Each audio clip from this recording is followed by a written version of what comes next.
At the end of World War II, many women in Europe were punished for having relationships with German soldiers. In countries such as France, Belgium, the Netherlands, and Italy, they were publicly humiliated, shaved, beaten, and ostracized by society. Accused of treason, their punishment did not distinguish between those who acted out of love, necessity, or coercion. The rejection did not stop with them. Their children, born from these relationships, grew up stigmatized as children of the enemy. In countries like Norway, the idea was promoted that they had mental deficiencies and were subjected to pseudoscientific studies to justify their discrimination. Many were given up for adoption, institutionalized, or forced to hide their origins to survive. Why did post-war vengeance fall so cruelly upon these women and their children?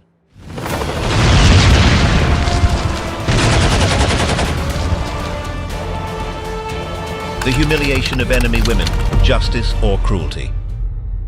The female body was turned into a symbol of national identity, a territory where the enemy exercised his dominance with dehumanizing acts to reaffirm his power and masculinity.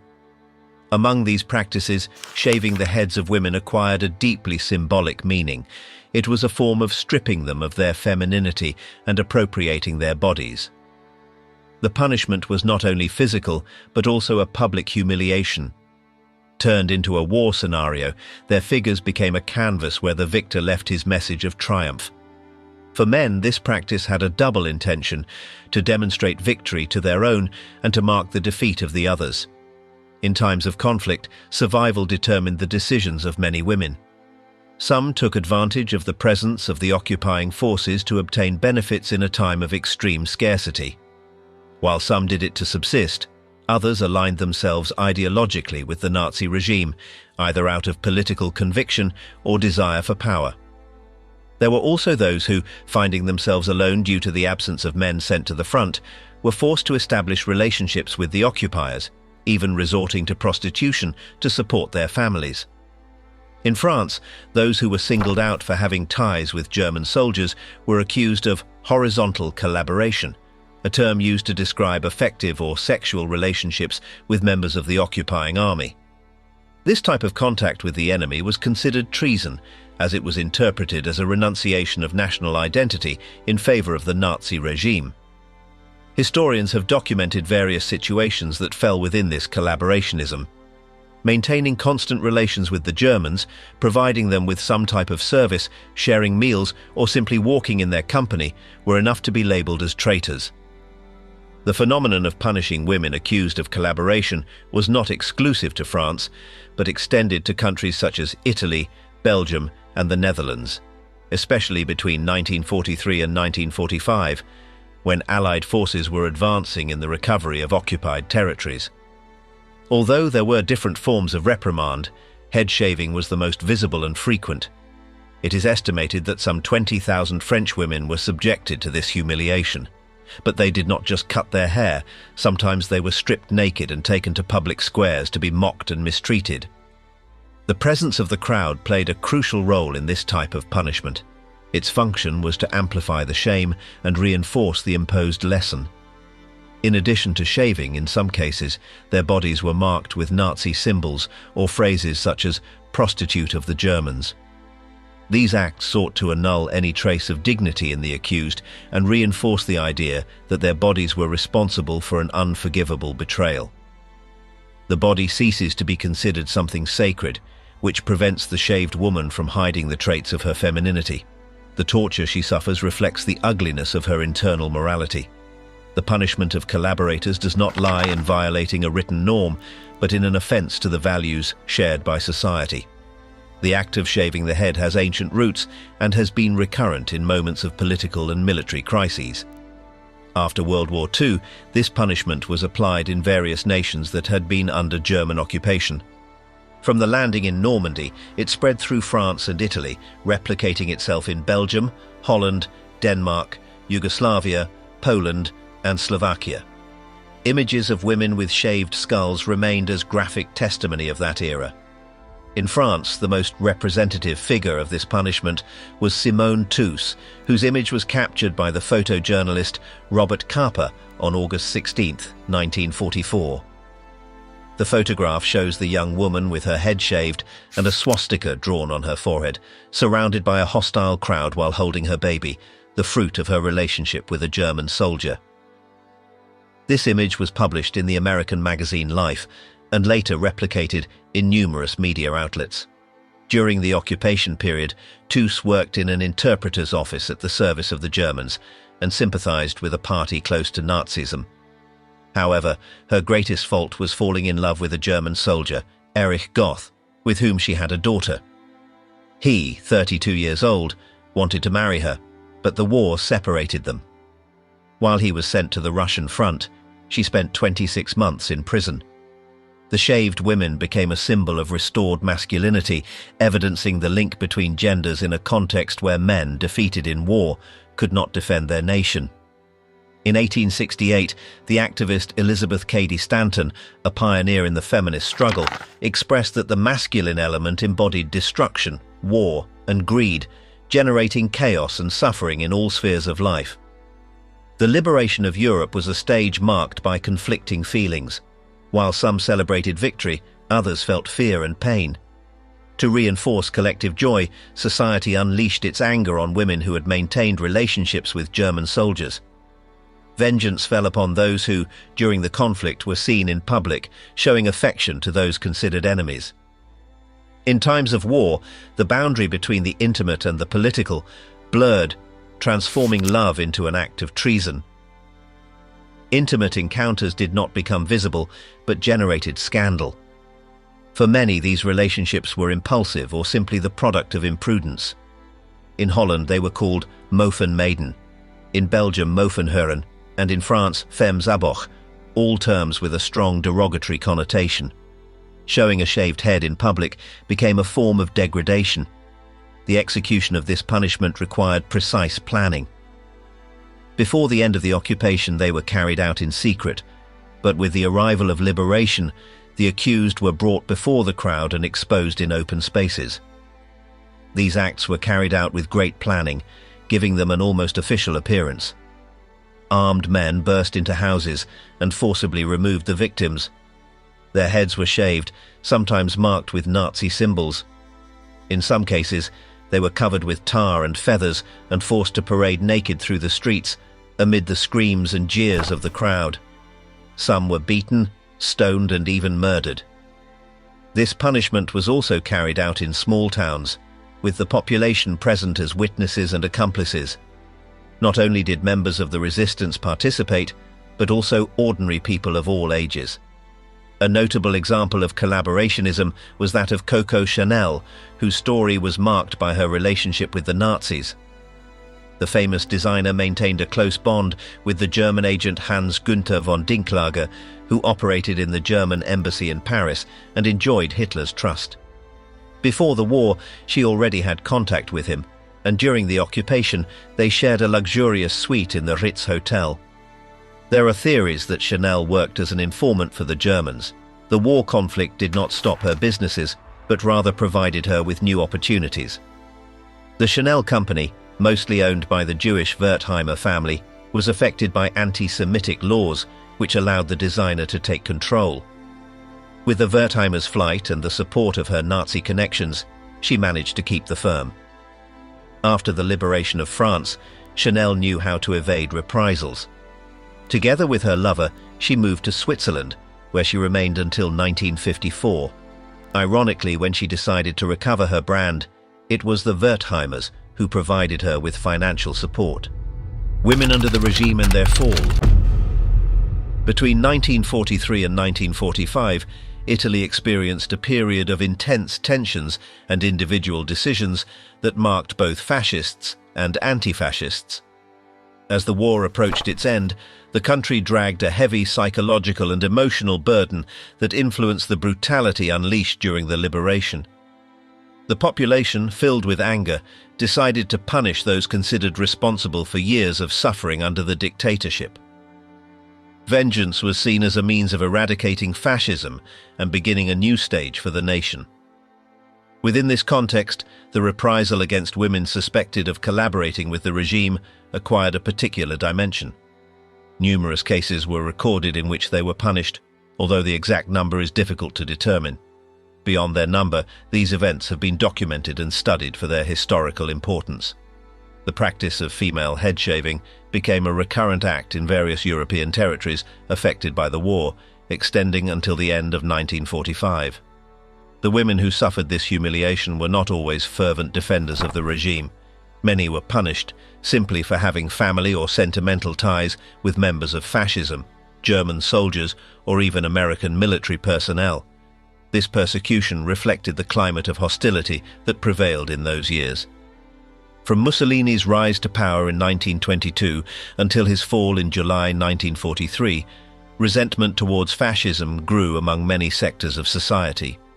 With his overthrow, reprisals were unleashed against those perceived as part of the regime, without distinguishing whether they had actually participated in it or not. The resentment accumulated over more than 2 decades fueled this desire for revenge. After Mussolini's dismissal, Italy became a battlefield.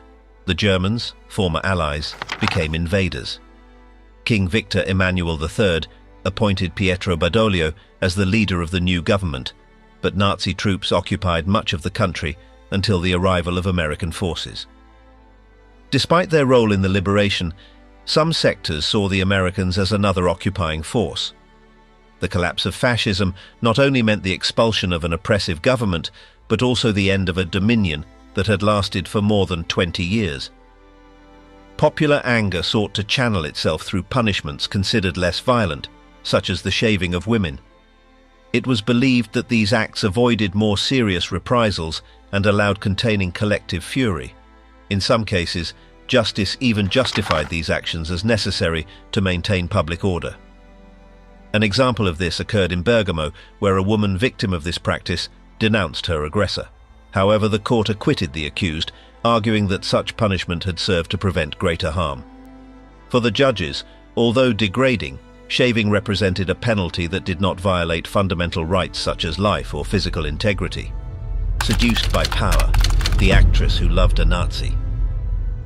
Admired in her time for her beauty and with limited acting talent, Lida Baarova reached fame in the world of cinema. However, her destiny led her from splendor to marginalization, ending her days in oblivion. She was one of the most dazzling figures on the screen in her youth, but over time she became a less relevant interpreter. She was born as Lida Baarova and came into the world in a family where art had an important place. Her father worked in the municipal sphere, while her mother was dedicated to opera. Her sister Zorka, with greater intellectual training and a talent praised by critics, also dedicated herself to acting. However, her career was truncated by mental health problems that led her to a tragic end. It was said that the actress also showed signs of the same ailment, although to a lesser degree. After brief training in performing arts in Prague, Baarova quickly rose in the film industry. Her first feature film, Fallen Patriots, premiered in 1932 when she was barely 18 years old. In the following 2 years, she shot almost 20 films in Czechoslovakia, establishing herself as one of the most popular actresses in her country. Her success soon transcended borders, and in 1935 the film Barcarolle opened doors for her outside her homeland. She even received an offer to move to Hollywood, although she opted to continue her career in Europe. In 1936, the powerful film producer UFA hired her, and she settled in Germany. During her stay in the country, she had romances with various personalities, including the actor Gustav Fröhlich. However, her life changed drastically when she met Joseph Goebbels, the influential minister of propaganda of the Nazi regime and Hitler's trusted man. What began as a casual encounter became a relationship that left a deep mark on the Nazi leader. Over time, Baarova assured that she did not fully understand the implications of that bond and that she acted without political intentions. Nevertheless, her closeness to the German High Command brought her personal and professional benefits. Even Hitler, passionate about cinema, wanted to meet her and offered her German citizenship.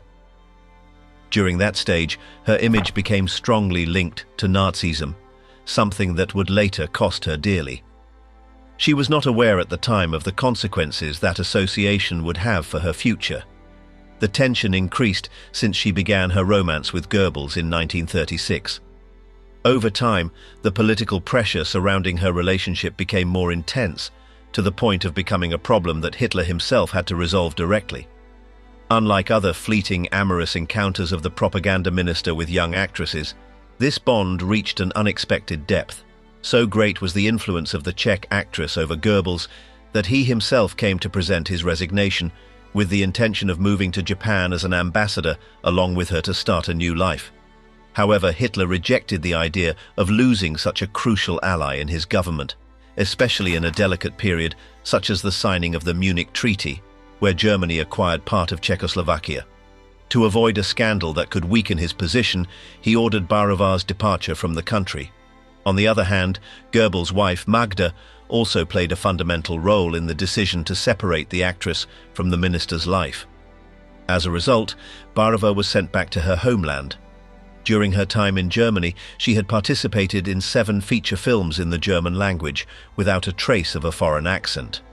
Some of those films subtly transmitted the ideology of the regime, as in the case of Patrioten, 1937, where her character fell in love with a German spy sheltered in the house of a French woman. Upon returning to Czechoslovakia, her country was no longer the same. It had become a subordinate state under Nazi domination called the Protectorate of Bohemia and Moravia. Although in Germany she had been prohibited from working in cinema, in Prague she initially found no restrictions to resume her career. Baarova continued her high-level social life, surrounding herself with influential figures, this time belonging to the Czech political elite and the German directors who controlled the country. Her closeness to powerful figures did not go unnoticed. A clear example was her relationship with Karl Hermann Frank, who held various functions within the Protectorate and years later would be executed for war crimes. In order to continue in the German cinematographic industry, Baarova agreed to eliminate the Czech suffix from her last name, adopting simply Bar. Although her link with collaborationism allowed her to remain in cinema for a time, the war drastically reduced film production. Faced with the lack of opportunities on the screen, she began to explore theatre, securing roles on the stages of Barrandov and on several occasions at the National Theatre. However, her stage performance was not always well received by critics, reflecting the ups and downs of her artistic career. The general reception of her work was positive, but her acting did not stand out enough to be considered exceptional within the theatrical sphere. In the company of Karol Jinsy, she assumed the role of understudy to her sister Zorka, who possessed superior stage talent. Her future in theatre was uncertain, and the lack of opportunities within the Protectorate, added to the prohibition of participating in Czech cinematographic productions, led her in 1943 to seek a new trajectory in Mussolini's Italy. During her first stay in Italy, she left her mark on the country's film industry through 6 feature films made between 1942 and 1944. Her ability with languages was once again evident. According to the testimony of Sidney, who analysed part of her filmography in La Fornarina, one of her productions from that period, although her performance was not dazzling, her mastery of Italian without an accent was worthy of recognition. However, with the advance of Allied troops in Italian territory, the film industry came to a standstill, and the actress was forced to return to Prague. Her book of memoirs, titled Escapes, alludes to the constant displacements that marked her life. Shortly after her return, World War II came to an end, and the change of regime in Czechoslovakia endangered her stability. Anticipating the possible consequences, she fled to Germany, accompanied by the actor Hans Albers. Together, they undertook a journey to Bavaria with all their belongings in a car, but they were intercepted by the Americans. To avoid reprisals, she feigned suffering from a mental disorder and was admitted to a sanatorium in Munich. In September 1945, she was requested from Prague, and upon arrival she was imprisoned awaiting trial. Surprisingly, she was not charged with her ties to high-ranking Nazis, but with a denunciation for espionage filed by the theatre director WWII Perlich. This director, previously imprisoned for fraud during the Protectorate, had been convicted in part due to her testimony, and apparently he sought revenge. Finally, in December 1946, the actress was declared innocent and released. However, her participation in the German film industry during the occupation cost her the prohibition of acting in Czechoslovakia and the loss of her residence in Prague, as the fine imposed by the authorities was not paid. After her release, she married Janko Peki, an entrepreneur linked to the theatrical scene, a nephew of the communist interior minister. Her relationship with him may have influenced the minor repercussions her collaborative past had on her subsequent life. For 2 years, she worked alongside her husband in the world of puppets until, in 1948, with the establishment of the communist regime, both emigrated to Austria. Her exile led her to live in Argentina, Spain, and Italy, where she managed to relaunch her career. She established herself in 5 Italian productions, ventured into Spanish cinema, and expanded her linguistic repertoire. In theatre, she performed in Austria and several times in Germany. From the 1950s, her career experienced a rebirth. Between 1956 and 1957, she starred in 7 films in Spanish. In 1956, she ended her marriage to Peki, and in 1970, she married Kurt Lundwall, a gynecologist who would pass away 3 years later. During the 1960s, her presence on the screen diminished until it almost disappeared, with the exception of a brief role in the film The Bitter Tears of Petra von Kant, directed by Rainer Werner Fassbinder. In 1999, she participated in the documentary The Women of Hitler, which represented her last appearance in cinema. Lida Baarova passed away in 2000 in Salzburg at the age of 85. A curious anecdote illustrates her impact on the life of Joseph Goebbels. Towards the end of the war, the propaganda minister decided to destroy his personal archive. His assistant, von Hornow, recounted that while reviewing a collection of photographs, he paused at one in particular and exclaimed, "This is a beautiful woman."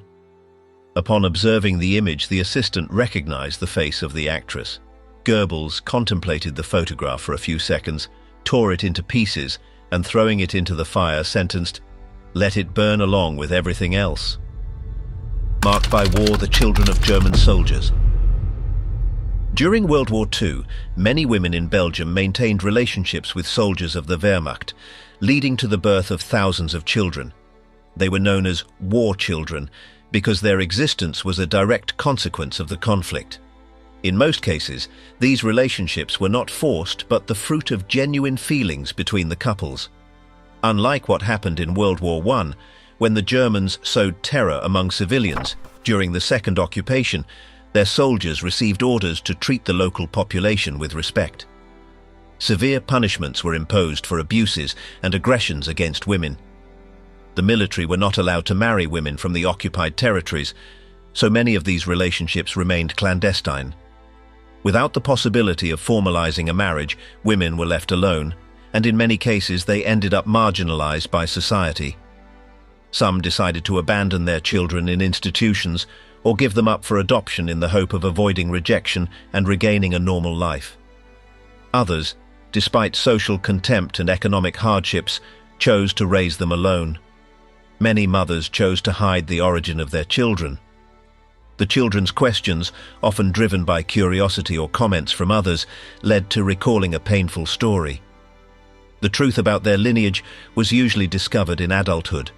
While some managed to find their progenitor, others never had the opportunity to know either their mother or their father.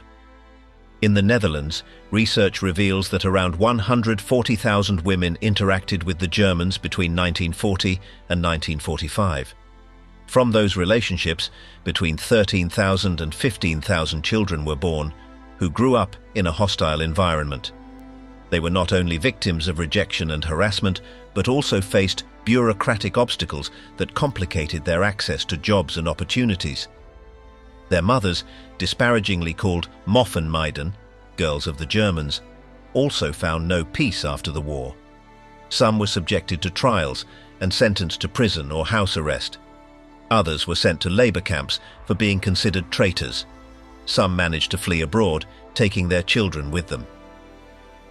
The case of Mika Diederik is a reflection of this reality. The daughter of a Dutch mother and a German father, she was born in Germany while the conflict was still ongoing. Her father, seriously injured, had lost his sight, and the family lived with the paternal grandparents. In 1947, her progenitor passed away, which led her mother to return to the Netherlands with her. However, the journey was not easy. Crossing a Germany devastated by war took 3 days, and upon reaching the border, they faced a new problem: rejection due to their German origin. Mother and daughter, despite the difficulties, managed to cross the border legally and settled in Amsterdam. In this new city, Maaike's mother remarried a Dutch citizen, leaving behind her past history. For years, the girl spent her vacations with her paternal grandparents and aunt until the memories of her past became too heavy a burden for her. Despite attempts to hide her German roots, she suffered harassment at school and had to face constant questions about her father's identity. Faced with this pressure, Maaike chose to remain silent, protecting her emotional stability. In 2006, she decided to make her story known through a book titled "Anyone Who Is Shaved Must Remain Still," where she investigated the reality of women who maintained sentimental ties with German soldiers during the war and the children born from those relationships. 6 years later, in 2012, she published her autobiography Memories of a German Girl, in which she recounted the rejection and discrimination she faced from a young age in Holland. Her testimony did not come alone, but was accompanied by that of other children considered of the enemy. These narratives, filled with intense emotions, brought to light a different perspective on that period. Instead of the image of the ruthless and violent German, there emerged that of an enemy with a more human, cordial, and seductive face. Through these pages, stories of children marked by their origin emerge, along with tales of forbidden loves that were rejected by families and condemned to oblivion by society. Thus, the book questions a fundamental idea. Why should the descendants of those catalogued as enemies bear the guilt of the war? For her part, Gerlinde Schillen, the daughter of a Flemish mother and a German soldier, grew up in a francophone environment. In 2007, her search for answers gained more strength when her mother, already elderly, revealed the name of her father, Karl. In her work, The Cuckoo Child, Engendered by the Enemy, 1940 to 1945, the author narrates the fear of her maternal grandparents upon discovering that their granddaughter was the daughter of a German. Coming from Leuven, they had lived firsthand the First World War and witnessed the destruction of their city at the hands of the invaders. They knew well how children born to women who were victims of enemy soldiers were treated, and therefore feared the fate that awaited both their daughter and the little one. This book compiles 70 testimonies of Belgian children who lived through the war and, for the first time, dare to tell how they were marginalized throughout their lives. In many of these stories, the children idealized their biological fathers with the hope that one day they would rescue them from the harsh reality they had to live, although in most cases, that hope faded. The question that runs through the work is clear. Did Belgian women really consider the Germans as invaders and adversaries? From the interviews conducted by Schillen, the answer seems to be another. In many cases, far from seeing them as oppressors, they described them as attractive young men with refined manners and dressed in impeccable uniforms, something that contrasted with the roughness and lesser generosity of the local men. Within this same theme, the case of one of the singers of ABBA and a controversial experiment in Norway shed light on another angle of this story. On November 15, 1945, Annie Fried Lyngstad was born, 6 months after the end of World War II. At that time, the troops of the Third Reich were withdrawing from Norway after having occupied the country for 5 years. Her mother, a young single woman named Sinni, raised her alone while facing the rejection of her community in Bjørkåsen. For the inhabitants of the town, she and many other women who had relationships with German soldiers were seen as traitors. However, her only fault was having fallen in love at the age of 16 with Alfred Haase, a member of the Wehrmacht. From that relationship, Annie Fried was born, who was part of a Nazi program called Lebensborn, promoted by Heinrich Himmler. The objective of this project was to promote the reproduction of children with Aryan characteristics, encouraging soldiers to have offspring with women considered racially adequate. It was not only applied in Germany, but also in the occupied territories. In Norway, Sini, isolated and in misery, baptized her daughter with the name Anni-Frid Lyngstad. Decades later, the world would recognize her as Frida, one of the iconic voices of ABBA. The forgotten past of Frida, a life between exile and fame. The mother of Anni-Frid Lyngstad lived years of suffering and rejection in her community. It was said that her pregnancy was the result of a simple exchange for food, but the reality was another. She was deeply in love with a young German soldier named Alfred Haas. However, when World War II came to an end, he disappeared without a trace, and she never heard from him again. After the defeat of Nazism, hostility against the descendants of German soldiers reached extreme levels. Psychologists in Norway, assigned by the government to evaluate the situation of the children of these military personnel and their single mothers, issued a desolate report. The women who had maintained relationships with the enemy were catalogued as persons of low intellect, with problems of social adaptation and even with mental retardation.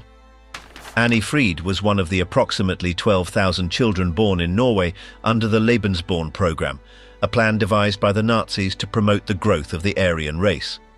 However, the fall of the Third Reich led to the cancellation of this project.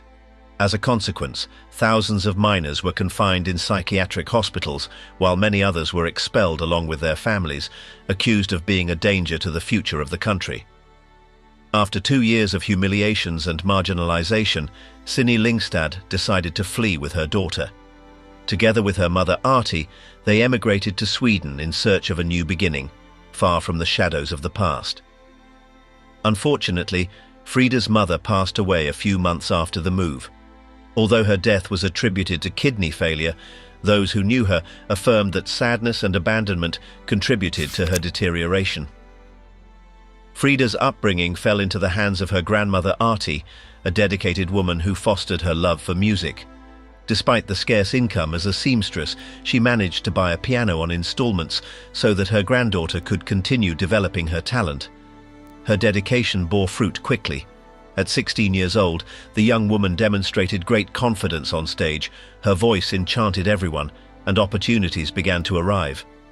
Thanks to her charisma and vocal ability, she was discovered by the Swedish music industry and began to gain notoriety in television contests. From a young age, Frida believed that her father had died in a shipwreck and never knew about the Lebensborn program. However, while enjoying success with ABBA and living her romance with Benny Andersson, a German fan revealed a shocking secret to her. Her father was alive. Alfred Haas, who had formed another family in Germany and worked as a pastry chef, agreed to a meeting with her. Benny took care of organizing the encounter. However, the long-awaited reunion did not turn out as Frida had imagined. The relationship with her progenitor never consolidated. Although the news shook her, time showed that the encounter was nothing more than a formality. Amid this emotional crisis, her relationship with Benny began to weaken. Despite the support of her 2 children, sadness led her into a deep depression. Over time, she saw her father again on a few occasions, but she never managed to establish an emotional bond with him. "I cannot love him as if he had been present in my childhood," she confessed in an interview. Alfred Haas passed away on February 23, 2009, without having maintained a true relationship with his daughter. Frida tried to leave behind the wounds of her childhood and opted for silence regarding her past. In 1981, after her divorce from Benny, she married Prince Heinrich Rousseau-Reuss von Plauen, a member of the German nobility. This union allowed her to enter the nobility and obtain the title of Her Serene Highness Princess Anni-Frid Reuss, Countess of Plauen. The mothers of the enemy, between protection and rejection. The Nazi authorities exercised strict control over their soldiers, even in the personal sphere. As part of this surveillance, they distributed contraceptive methods to prevent the spread of venereal diseases and established brothels in occupied territories to regulate the sexual life of the military. Despite these measures, many young people on the front initiated sentimental relationships with local women, often as a way to defy the imposed discipline or to find solace amid the conflict. The emotional impact of the war led these relationships not to be merely superficial, but an attempt to take refuge in deep affections amid chaos and destruction. However, the perception of these bonds varied considerably depending on the social and cultural context of each country. In Norway, for example, the idea spread that children of German fathers had mental difficulties. The psychiatrist Aurel Odegaard, who studied many women who had maintained relationships with German soldiers, estimated that between half and 60% of the children born in these circumstances presented some diagnosis related to cognitive development. However, these conclusions were influenced by discrimination and hostility towards the descendants of the invaders. In many cases, these minors were sent to psychiatric institutions and treated as persons incapable of integrating into society. Without support or understanding, they were abandoned in confinement centers where they suffered adverse conditions. In Amsterdam, there were hospitals where women who maintained relationships with German soldiers could give birth, as long as they affiliated with the female association of the National Socialist Party. For the Nazis, children born to Belgian and Dutch mothers were considered suitable to form part of the Aryan race, which allowed them to remain with their families or be given up for adoption. In contrast, in the eastern territories of Europe, the selection criterion was imposed by the Nazi authorities. If the child did not meet the required physical standards, he was separated from his mother and given up for adoption. The discrimination against these women did not end with the birth of the baby. In Dutch hospitals, for example, some were treated with contempt, and in certain maternity wards, signs were placed warning doctors and nurses that they should wash their hands after attending to patients linked to German soldiers. The number of marriages between these men and their Dutch partners was minimal. In most cases, the women raised their children alone, facing social rejection and striving to offer them a dignified life, despite economic hardships and the stigma that pursued them. In Amsterdam, the institution Sint Hubertus welcomed many single mothers and their children. However, after the war, it established strict conditions for accepting children born to German fathers. They had to hide their origin and change their last name to a Dutch version to avoid any connection with their past. Maaike Diederik documented multiple cases in which the names of certain children were modified or prohibited. On various occasions, even when a father wished to legally recognize his child, he was not granted the right to register him with his last name. The so-called children of the enemy were considered an uncomfortable presence, evidence of a past that society preferred to erase. Not having been born within a legitimate marriage, they were denied many rights that other children possessed. Even within their own families, these minors did not receive the same treatment as the rest of the children. They grew up in a hostile environment, marked by shame and rejection even from their own mothers. Often they were subjected to public humiliations and discrimination. A journalist collected the testimony of DPR, who recounted how his childhood was marked by a guilt that never corresponded to him. His maternal grandmother deeply despised him for being the descendant of a Nazi soldier, and on repeated occasions he was subjected to cruel punishments that served as entertainment for those around him who laughed and ridiculed him constantly. In Germany, before a law on the legal status of children born out of wedlock was approved in 1969, these children did not have the right to inherit from their biological fathers. They were not recognized as legitimate descendants. With the entry into force of the legislation in 1970, those who had been born after 1949 obtained that right. However, those who had already reached the age of majority before that date were excluded. The fear of possible inheritance claims led many German families to reject any contact with these war children. While relatives avoided any connection for fear of losing assets, the children only yearned to be recognized and recover the identity that had been taken from them. The blood of the enemy, lost children seeking their past. Decades after the end of World War II, many descendants of German soldiers and French women began the search for their origins. For years they hid their identity, but finally decided to tell their stories and try to find the fathers they never knew. An example is Delors Hoffmann, who in 2005, after the publication of the book Cursed Children by Jean-Paul Picaper in Le Figaro, promoted the creation of the association Heart Without Borders in France. This organization, with approximately 200 members, brings together people born to French mothers and German soldiers, providing support in the reconstruction of their past and in the processing of dual nationality, managed through the Bundestag, or the National Assembly. A key point in these investigations is the German office in Berlin, which has kept military archives since 1939. This center receives annually about 500 requests from people trying to learn about their German roots. Chantal Leclerc, Secretary of Heart Without Borders, is also the daughter of a German soldier. In an interview, she expressed that growing up without knowing her origin made her feel incomplete. "I managed to tell my story, but I had already spent a large part of my life without answers. Although it is too late for us, we can help others not to live the same. We want those who face this situation today not to feel the same loneliness."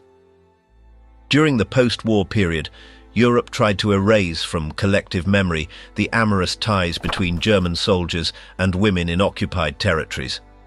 The official narrative promoted the idea that women should retake their role within the family and focus on maternity. In numerous trials for collaboration with the enemy, the main accusation was related to affective or sexual relationships, directly connected to the war context. When the Allied troops liberated the occupied countries, many women were punished for their closeness to German soldiers. They were not only accused of betraying their nation, but also saw in it an affront to the traditional model of morality and fidelity. They were humiliated in public, their heads were shaved, they were stripped naked, beaten, and subjected to mockery, while the crowd watched as if it were a spectacle. Various reasons that led these women to relate to the enemy during the war have been analyzed. Although multiple explanations have been given, the simplest and most human has frequently been ignored: love. Some local women established bonds with German soldiers that ranged from intense and risky relationships to fleeting or superficial encounters. In certain cases, they were naive or impulsive, while in others they were dangerous or even dramatic. However, history has often forgotten both these ties and the descendants born from them. For many of these children, childhood was marked by difficulties that left lasting emotional scars. Some were handed over to orphanages, while others grew up in homes where they were seen as a reminder of dishonor and social rejection. The mothers who raised them alone faced constant obstacles, dealing with contempt and hostility for having been linked to those considered enemies. Despite efforts to erase from collective memory these events that occurred after the liberation, more and more testimonies of those called war children have come to light. Now, many seek to reconstruct their identity and free themselves from a stigma that never corresponded to them. This episode, which had an impact on all of Europe during the conflict, reflects the complexity of the circumstances surrounding those women and their children. The aftermath of World War II left scars not only on the battlefields, but also in the lives of thousands of women who were condemned for their ties to German soldiers. After the liberation, the need for national reconstruction brought with it a wave of reprisals, where collective anger was unleashed against those accused of horizontal collaboration. Through head-shaving, public humiliations and violence, an attempt was made to erase any trace of what was considered an affront to national identity. These women, who in many cases had only sought affection or security in times of war, were turned into targets of a society demanding punishment. Regardless of whether their relationships with the soldiers were out of love, necessity, or even coercion. The result was the same: rejection and marginalization. Some managed to rebuild their lives in anonymity, while others remained forever marked by shame and persecution. The children born from these relationships suffered a similar fate. In countries like Norway, Belgium, and the Netherlands, these children were seen as a stain on post-war history. Some were confined to psychiatric institutions. Others were stripped of their identity and forced to hide their origin to integrate into society. The idea that German blood made them different led to discrimination, abuse, and the denial of basic rights. Stories like that of Annie-Frid Lyngstad, who had to hide her past to forge a career in music, or that of Gerlinde Schillen, who fought to recover her identity, and that of other war children, reflect the weight of this stigma. At the same time, figures like Lida Baarova show how a bond with the Nazi regime could mean a life sentence, regardless of personal intentions. Over the years, some of these children have sought answers, trying to reconstruct their history and find the fathers they never knew. The association Heart Without Borders and military archives have been key in this process, allowing descendants of German soldiers to discover their origins. However, collective memory still bears the weight of a justice that, in many cases, was confused with vengeance. The fate of these women and their children reveals an uncomfortable reality. In the post-war period, morality became a weapon of punishment.